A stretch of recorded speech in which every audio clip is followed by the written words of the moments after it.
Hey everybody, Norm from Tested here at Bay Area Maker Faire. Now, I just met this man, Takeshi here, who for the past 3 years has been working on a self-solving Rubik's Cube, and it may be the coolest thing in all of Maker Faire I've seen this year.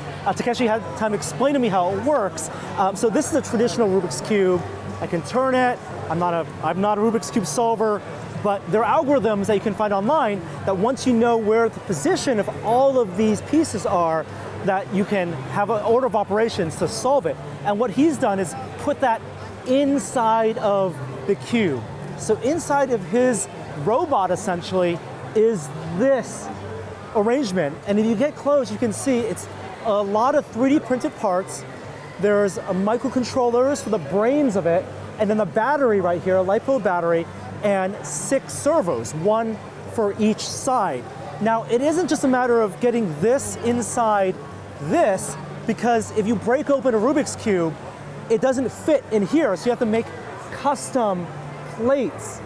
So even the plates here are a traditional Rubik's Cube, then sanded down, 3D printed mounts, and then what you get eventually is this robot, which, as you can see, looks exactly like a traditional Rubik's Cube. Now, I'm gonna go turn it here, and I can then rotate, and I'll go turn it a couple times. I could do it maybe a dozen times, even 100 times.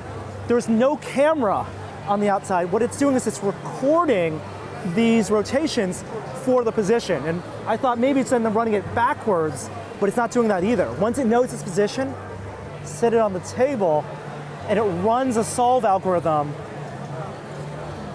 to then come alive. This is amazing. Wow. It's like magic.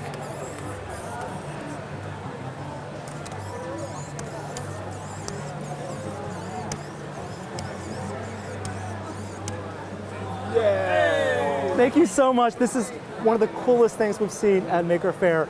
Find more information below on this project, but well done, sir. Thank you.